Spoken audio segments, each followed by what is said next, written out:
smart and work hard, but just aren't where or who you want to be. Welcome to your podcast, Real Confidence.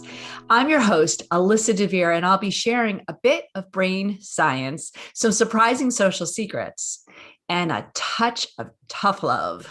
Why? Because I believe confidence is everyone's fundamental right and choice. So let's get to it. Look, I went to a really good business school and learned all kinds of skills. How to read a profit and loss statement, how to do a business plan, all those things that you would expect.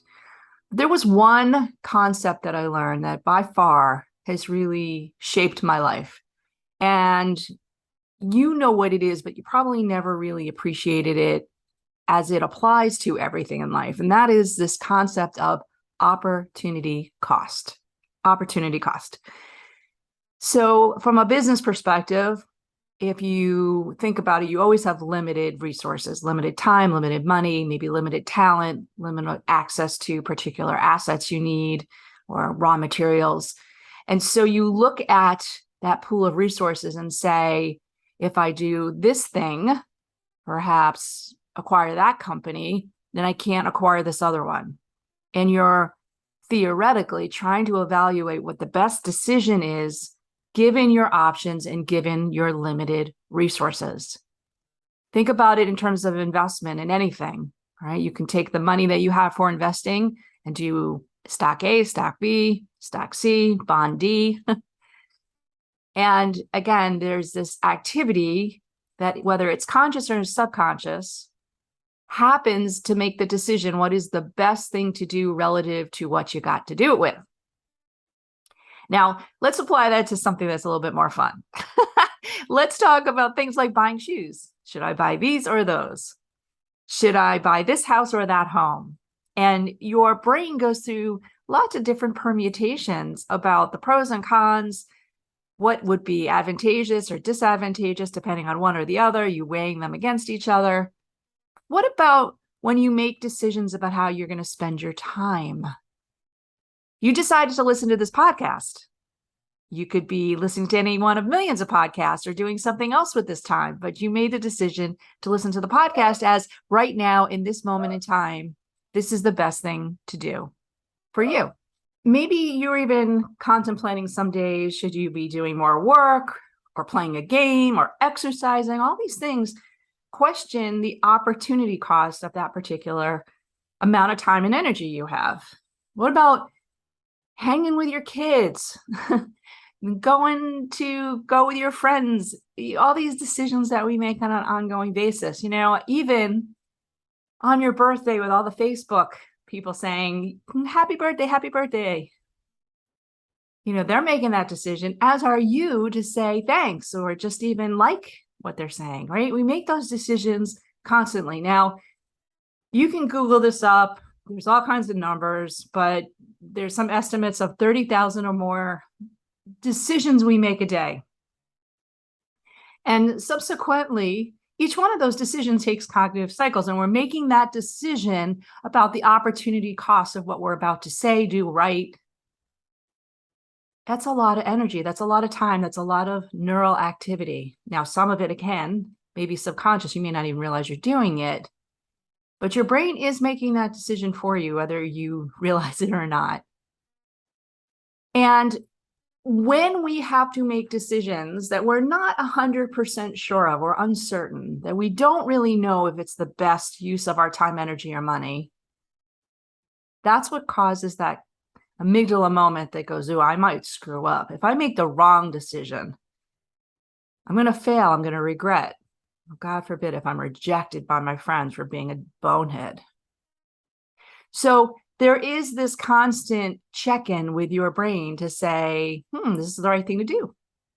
Is this something that is the best opportunity that I won't fail, regret, or get rejected over if I make the wrong decision? So that's going on all the time. It's kind of a background default process, and whether you're putting that conscious effort to make those decisions or not, it's happening. What about if you're in a job and you're like miserable because your boss is terrible, toxic. Please listen to some of those podcasts because we've got some great tips on how to handle them. But needless to say, every time you say something or write an email, right, you're making that decision of, is this going to backfire and bite me in the butt? And is there something better I could or should be doing, or doing nothing at all, which is always an option too. So particularly when you're in a stressful situation, like a toxic work relationship or a toxic personal relationship or anything else that's causing you stress and trauma, that opportunity cost calculation may be even harder to make because your brain is preoccupied. It has overhead going to dealing with the trauma. So, some days you can't make a decision what you want to eat for dinner. Again, it's overchoice, decision fatigue, but it gets worse when we're tired, traumatized, or otherwise stressed. Okay, but let's go back to this idea of opportunity cost again for just a minute. Because one of the things that you really have to come to grips with as a business person is that no matter how many analytics you have, no matter how much data or research you have, no matter how much time you allow to really boil, marinate a decision, the reality is you're never going to know for sure. The reality is there's always a margin of error, a standard deviation of possible ways that you are wrong. But in business in particular, we go to great lengths to try and be as sure as possible. In fact, we want everybody else's opinion in the company, outside the company. Which is what often takes so much of this time, particularly in corporate environments, is to get enough information to make a confident decision. And again, a confident decision means we still realize that there is a margin of possible failure. And so that opportunity cost, that decision about what to do that's best at that moment with what you got, still may not be 100% guaranteed to succeed. Again, apply that to your life. That even though you're making a decision to buy a particular pair of shoes or to date a particular individual or whatever it might be, that provided you're doing enough thought around, I could do A or B, I pick B. I could do B or C, but I pick B. Then you should feel confident in that decision. Allowing yourself that standard deviation amount, that possible reality that it may not be in the end the outcome you want, but the decision is conscious. It is thought through enough given what you have in terms of time and information, and you feel confident that's its right decision. And in that moment, you have conquered this idea of opportunity cost because you're making a decision of how you want to spend your time and money and energy. All right, well, that again, I hope is one of those theoretical concepts that you start to think about in your own life that says, A, am I thinking enough about decisions in general, but am I thinking enough? Am I present enough with some of the bigger issues? Who I want to have relationships with on any level? What kind of job or work do I want to do? What kind of parent do I want to be? What kind of friend do I want to be? And while you are making the decisions about how to manifest those things, to give yourself the compassion of the possibility that even if you really make those decisions with total presence and consciousness, that we're human, we screw up. But the decision itself is a confident one, and you are working to make that decision the best opportunity of all. All right, so theoretically, again, I want you to kind of roll that around in your head, and we're going to take a quick sponsor break. Come back, and I want to give you some very specific ways to literally manifest that. We'll be right back. This podcast was sponsored by It Cosmetics, a makeup and skincare company committed to helping all women be their confident best. It Cosmetics' campaign, Confidence at Work, provides free brain science-based resources, including educational articles and videos developed together with the American Confidence Institute. It Cosmetics also partners with Kiva, an international nonprofit that directly empowers underserved female entrepreneurs. Please learn more at itcosmetics.com/confidence at work. We're back and we're going to talk about making opportunity cost really work for you and how you can really think about this to make better, more confident decisions. So to start us off, I'm going to break it into two different types of decisions. The first kind of decision that we typically make, I say typically all the time, are ones that we feel confident. The ones that we say, yep, that's what I want to do. And I want you to ask yourself in those moments when you're like, I really want to buy those shoes, or I really want to send this text to somebody, or, I really want to tell that person off, whatever it might be.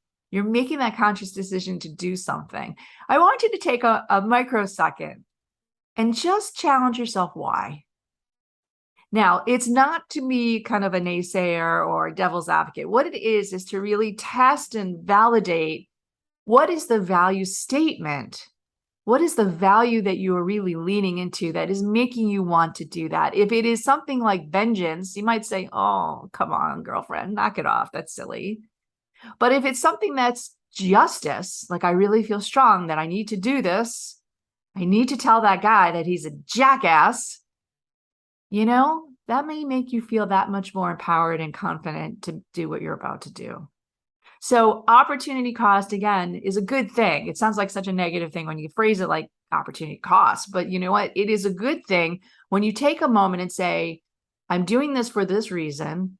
There's other things I can be doing with that time and energy, but I'm choosing to do this because it's important to me. And you have to be honest with yourself, right? Of course, you have to say to yourself, I'm doing this because I really want to set justice straight, as opposed to I really want to put him in his place.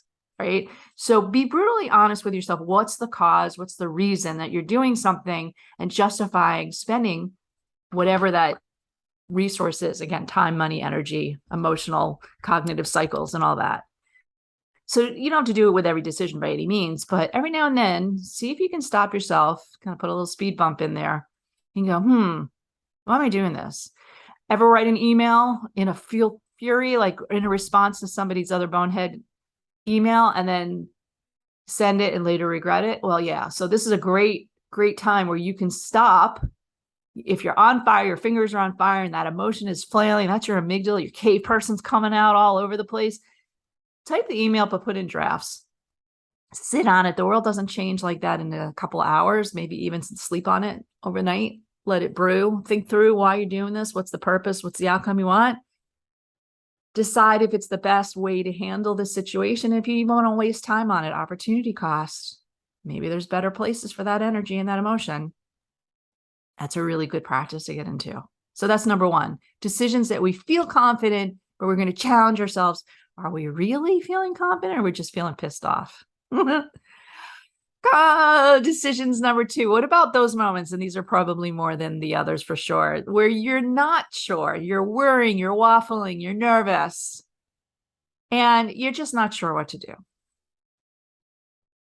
So it could be anything. Again, it could be, should I stay with this job? Should I stay with this person? Should I send this text? Should I call this person out? Whatever it might be. But you have that amygdala moment where you're like, not sure what the right thing is. What is the right opportunity? What is the cost that might happen if I do this or don't do this? Now, these are a little bit trickier, but the good news is they're a lot easier to detect, right? Because you have that amygdala like moment of, I don't know what I'm going to do. So brainstorm. Say, okay, amygdala, I hear you. That's my signal. I got to sit down and brainstorm. Think about what my options are.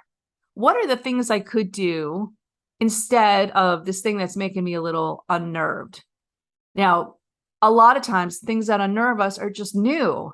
So things that are new, sometimes we just have to take little bits of them or ask other people to give us some experiential feedback that they've had. There's ways that we can mitigate the fear of new. Talk about that in another pod.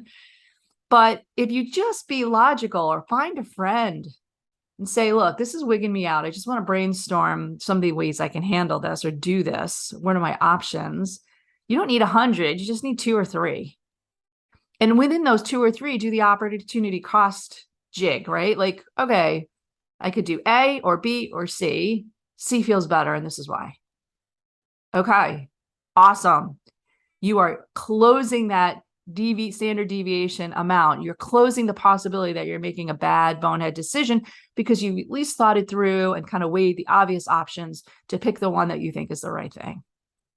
Now, can you quantify the outcomes and the possibility of risk and all that? In business, we try. I will tell you, it's not even easy in business, let alone in personal life. But there is something that we have to our advantage and we don't use very much, and that's called our gut. And without getting too scientific on you, your gut has the largest neuronal pathway to your brain of any part of your body. It actually has a mind or brain of its own in many ways. And so if your gut is saying it really feels like that's the right thing to do, listen to it. I'm not saying act on it, but listen to it. Listen to it and put that in your pile of opportunity options. Just because your brain says it's nutty does not mean it's to be ignored. Your belly has a lot of intelligence. So listen to that. Give it permission to speak. And then, again, factor it into the options in front of you. So here's the thing. I think a lot of people will take that indecision moment, that amygdala chaos, and not just freak out, but go into kind of inertia, like go into this deer in the headlights where you're not able to make a decision, you refuse to make a decision, and you just fluster or just get all anxious and don't do anything. That's the worst. To me, that's the worst. That's the absolute worst cost of opportunity, because here you are, you have an opportunity to do something and you're not doing it. Oh, don't break my heart, people. Take that moment where you are feeling unnerved, where you're feeling like you're not sure what the right answer is. Spend a minute, 5 minutes. Think through the opportunities, the different ways you can handle that situation. Jot them on a piece of paper. If you're like me, I like to see things written down. Make a mind map. Talk to a friend. Talk to the dog. Lay out your options and then pick the one that's best for you. Now, this is all based on the coaching methodology we do at the Institute. And I promise you, more than, at least 100,000 people we've coached using this to such great success. And it sounds so simple and easy, but it's practical for that reason and effective as hell. So give it a try. My friends, in summary, for decisions that make you nervous, lay out a couple options, pick them out, because opportunity cost is often what challenges our confidence at each and every day, several times a day. All right. Love to hear from you. Thank you for tuning in. Talk to you again soon.